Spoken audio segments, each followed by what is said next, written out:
Hello my dear students, welcome करता हूँ मैं भारत पंचाली और केमिस्ट्री गुरुजी अगेन आप सबका एक बहुत ही ज़्यादा इंपॉर्टेंट वीडियो में। तो आज हम लोग बात करने वाले हैं इंटरमोलिकुलर फोर्सेज की। इंटर एटॉमिक फोर्सेज होती हैं जो एटम्स के बीच में ऑपरेट करती हैं, like ionic bond, covalent bond.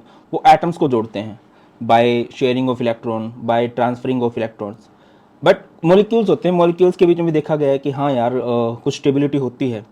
कुछ स्पेसिफिक मॉलिक्यूल्स का melting point, boiling point high होता है, किसी का कम होता है। तो यहाँ पर हमारी इंटरमोलिकुलर फोर्सेज ऑपरेट करती हैं। यही आज हम लोग देखेंगे। आपने कईयों के नाम सुने होंगे, जैसे dipole dipole interaction, dipole induced dipole, ion induced dipole, ion dipole, इस तरह से रहती हैं। और लंदन फोर्सेज ऑफ अट्रैक्शन।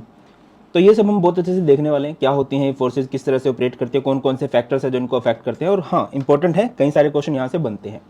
और जैसे कि आप सबको पता है कि हम लोगों ने सीरीज चला रखी है basic of class 11th chemistry का, ये लेक्चर नंबर 11 है। और इसकी पीडीएफ आपको मिल जाएगी, बढ़िया वाले नोट्स आपको मिल जाएंगे टेलीग्राम चैनल जो कि भारत पंचाल सर के नाम से है, टोटली फ्री ऑफ कॉस्ट मिल जाएंगे।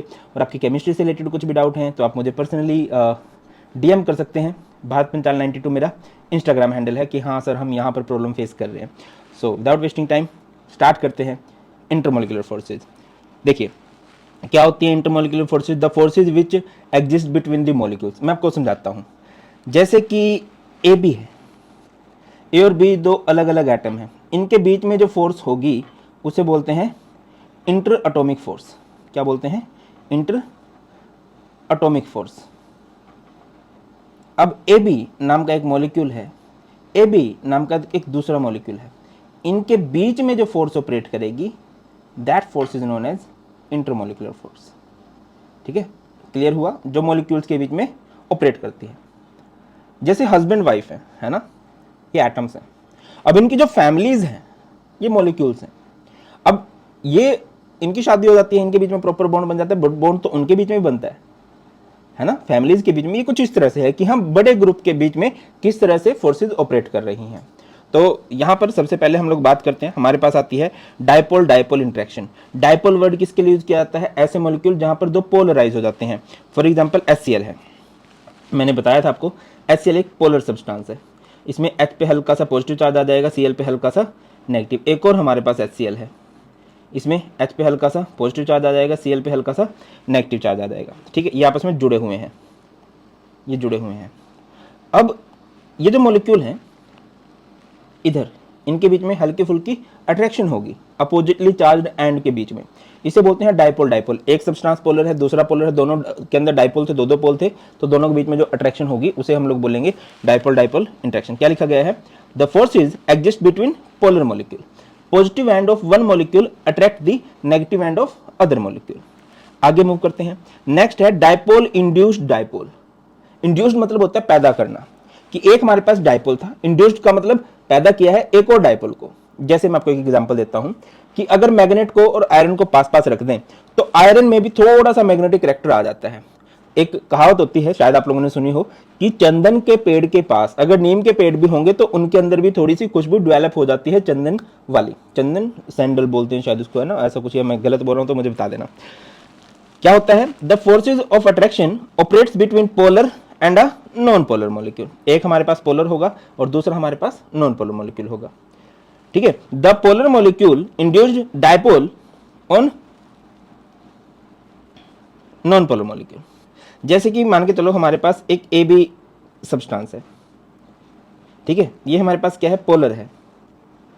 इस पे हल्का सा पॉजिटिव चार्ज आएगा, इस पे हल्का सा नेगेटिव चार्ज आएगा। इसके बाजू में एक नॉन पोलर सब्सटेंस है। नॉन पोलर वही होता है जो सेम नेचर के होते हैं, है ना। यहाँ पर ये हमारे पास नॉन पोलर है, मतलब इनमें चार्ज राइज नहीं होगा। वैसे अगर मैं सिर्फ इसको देखूं तो,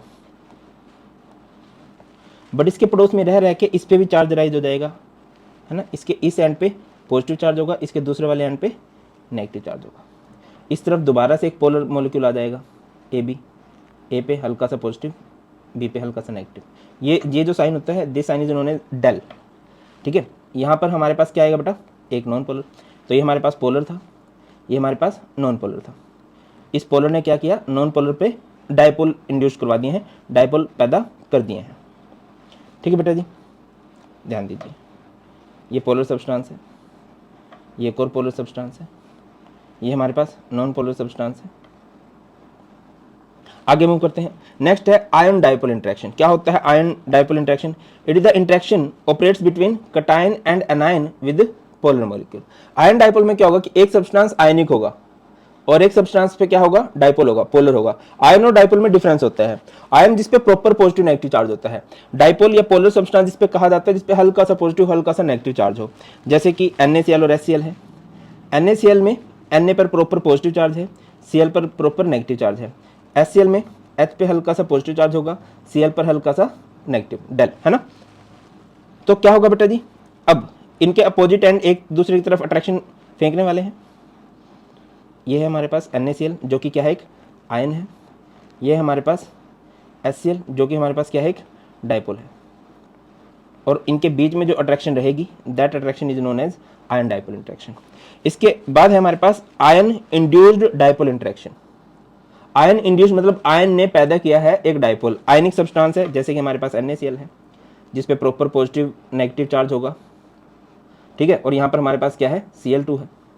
अब Cl तो नॉन पोलर है, बट इसके साथ रह के इस पे भी थोड़ा सा चार्ज अराइज हो जाएगा। नेगेटिव एंड के पास है तो इस पर थोड़ा सा पॉजिटिव चार्ज अराइज होगा, इस पे नेगेटिव, ठीक है। ये हमारा आयन है बेटा, ये हमारा आयनिक सब्सटेंस है। और ये हमारा कौन सा सब्सटेंस है, ये हमारे पास है नॉन पोलर, ठीक है। बट इस नॉन पोलर पे इसने क्या कर दिया है, आयन ने डाइपोल को इंड्यूस कर दिया है, पैदा कर दिया है।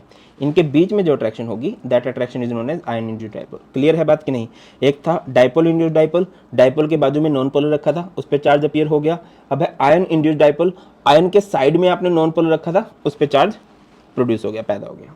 इसके बाद आती है लंडन फोर्सेज, इनको डिस्पर्सन फोर्सेज भी बोल दिया जाता है। ये कहाँ पर ऑपरेट करती हैं? प्योरली नॉन पोलर मॉलिक्यूल है जिसपे कोई चार्ज नहीं है, कुछ भी नहीं है। It is the interaction between non polar molecule, जैसे नोबल गैसेज होती हैं, नोबल गैसेज में जैसे हीलियम है, ठीक है, इन पे चार्ज नहीं अराइज होगा, कुछ भी नहीं, कोई अट्रैक्शन नहीं होगी, कोई रिपल्शन भी नहीं होती है। इनके बीच में जो फोर्स ऑपरेट करती है उसे हम लोग क्या बोलते हैं, उसे हम लोग बोलते हैं लंडन फोर्सेज या फिर कह लीजिए डिस्पर्सन फोर्सेज, ठीक है। और अब देखिए इंपॉर्टेंट रहती हैं ये भी, इन कई सारी फोर्सेज को कलेक्टिवली हम लोग क्या बोलते हैं, वैन डर वाल्स फोर्सेज बोलते हैं। कौन कौन सी को? डाइपोल डाइपोल को, डाइपोल इंड्यूस्ड डाइपोल को और डिस्पर्सन फोर्सेज को। Van der Waals force word अगर कभी भी आपको सुनने को मिलता है, इट मींस डाइपोल डाइपोल की बात हो रही है, डाइपोल इंड्यूस्ड डाइपोल की बात हो रही है और लंडन फोर्सेज की, डिस्पर्सन फोर्सेज की बात हो रही है। इनकी जो स्ट्रेंथ है वो डिपेंड करती है नंबर 1 साइज ऑफ मॉलिक्यूल। जितना बड़ा एक मॉलिक्यूल का साइज होगा उतनी ज़्यादा इनकी स्ट्रेंथ होगी, उतना ही ज़्यादा स्ट्रॉन्ग होगी, उतना ही मेल्टिंग पॉइंट बॉइलिंग पॉइंट ज़्यादा होगा। जितने ज़्यादा किसी भी मॉलिक्यूल के पास इलेक्ट्रॉन प्रेजेंट है उसका मेल्टिंग पॉइंट बॉइलिंग पॉइंट उतना ज़्यादा होगा। और मॉलिक्यूलर स्ट्रक्चर में अगर चेन बढ़ रही है, स्टेट स्ट्रक्चर बढ़ता जा रहा है तो इसकी स्ट्रेंथ बढ़ेगी, और अगर स्फेरिकल स्ट्रक्चर बढ़ रहे हैं या ब्रांचेस बढ़ रही हैं तो इसकी स्ट्रेंथ घट जाएगी। ये 3 पॉइंट याद रखना। मैं आपको समझाता हूँ एक एक बात। जैसे कि हीलियम, पहला क्वेश्चन मैं आपसे पूछूं, हीलियम, नियोन, आर्गन, क्रिप्टॉन, इन सब के ये van der Waals forces operate करती हैं। वैन डर वाल्स फोर्स मतलब 3 फोर्सेज होंगी, या तो डाइपोल डाइपोल या डाइपोल इंड्यूस्ड डाइपोल या फिर डिस्पर्सन फोर्सेज। बाकी इनके बीच में स्पेसिफिकली डिस्पर्सन फोर्सेज ऑपरेट करती हैं, लंडन फोर्सेज ऑपरेट करती हैं। मैं आपसे पूछता हूं कि किसका बॉइलिंग पॉइंट सबसे ज्यादा होगा, तो यहां पर सबसे ज्यादा बॉइलिंग पॉइंट होगा इसका। रीजन, इसका साइज सबसे बड़ा है। या फिर दूसरे पॉइंट पे आ जाओ, इसके पास सबसे ज्यादा इलेक्ट्रॉन्स है, दैट्स व्हाई। अच्छा, दूसरे क्वेश्चन पे आते हैं। हमारे पास है ये, ठीक है, इसे बोलते हैं प्रोपेन, इसे बोलते हैं ब्यूटेन, इसे बोलते हैं पेंटेन। अब मैं आपसे पूछता हूं कि किसका बॉइलिंग पॉइंट सबसे ज्यादा होगा इन गिवन में से, बता दीजिए। तो यहां पर इसका बॉइलिंग पॉइंट सबसे ज्यादा होगा। सर ऐसा क्यों? क्योंकि देखो ना, मैंने बोला तो कि साइज ऑफ मॉलिक्यूल, जितना मॉलिक्यूल का साइज बढ़ता जाएगा magnitude of van der Waals force भी स्ट्रॉन्ग होता चलेगा। वैन डर वाल्स फोर्स उतनी ज्यादा स्ट्रॉन्ग होती जाएंगी, मेल्टिंग पॉइंट बॉइलिंग पॉइंट भी उतना ज्यादा बढ़ता चला जाएगा। ये वाला सीन था। या फिर अगर आप इसके पास इलेक्ट्रॉन्स देखो, इलेक्ट्रॉन्स भी सबसे ज्यादा है। अगर इसकी चेन की लेंथ देखो, चेन की लेंथ भी सबसे ज्यादा इसी की है। हाइड्रोजन लगा लेना। चलो एक और क्वेश्चन पूछता हूँ, लगे हाथ। जैसे कि ये है, इसे बोलते हैं क्लोरोइथेन, इसे बोलते हैं ब्रोमोइथेन, इसे बोलते हैं आयोडोइथेन। इनमें से किसका बॉइलिंग पॉइंट सबसे ज्यादा होगा? कम भी कर सकते हैं, मैं ज्यादा के लिए आंसर कर रहा हूं, बताओ भाई। अब चेन की लेंथ तो सेम है, तो इलेक्ट्रॉन्स गिनोगे, इलेक्ट्रॉन सबसे ज्यादा इस वाले पे आएंगे। आयोडीन के पास सबसे ज्यादा होते हैं, ये सबसे बड़ा मॉलिक्यूल है, तो इसका बॉइलिंग पॉइंट सबसे ज़्यादा हो जाएगा। क्यों? क्योंकि यहाँ पर magnitude of van der Waals force बढ़ गया है। चलो आगे बढ़ते हैं। अगर कभी कुछ ऐसा हो जाए जैसे कि ये चेन है,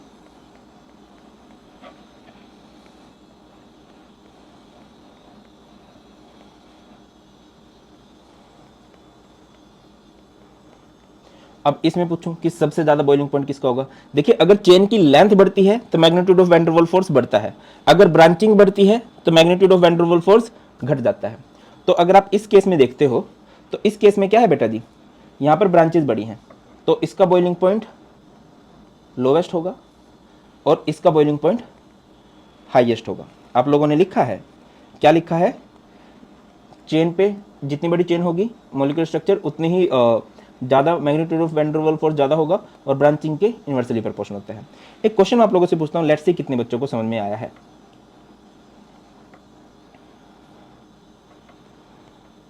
वैसे तो बिल्कुल सिंपल ही है, मैं नाम बताता हूँ। इसे क्लोरोप्रोपेन बोलते हैं, नेक्स्ट को क्लोरोब्यूटेन बोलते हैं, उससे नेक्स्ट को हम क्लोरोपेंटेन बोल सकते हैं और लास्ट वाले को हम क्लोरोहेक्सेन बोल सकते हैं। इन गिवन एग्जाम्पल में से मिनिमम बॉइलिंग पॉइंट किसका होगा और हाईएस्ट बॉइलिंग पॉइंट किसका होगा, ये आप लोगों ने कमेंट सेक्शन में बताना है। तो बेटा जी ये था हमारे पास इंटरमोलिकुलर फोर्सेस। आई होप आप सबको अच्छे समझ में आ गया होगा। स्टिल कुछ भी डाउट्स हैं आप लोग कमेंट सेक्शन में बता सकते हैं। बहुत ख्याल रखिए, बहुत जल्द मिलते हैं। और जाते जाते ये रिक्वेस्ट करूँगा, अगर आपको ये वीडियो अच्छी लगी है तो आप इसे अपने फ्रेंड्स के पास भी शेयर कर सकते हैं। ख्याल रखिए, God bless you all, please take care, जय हिंद।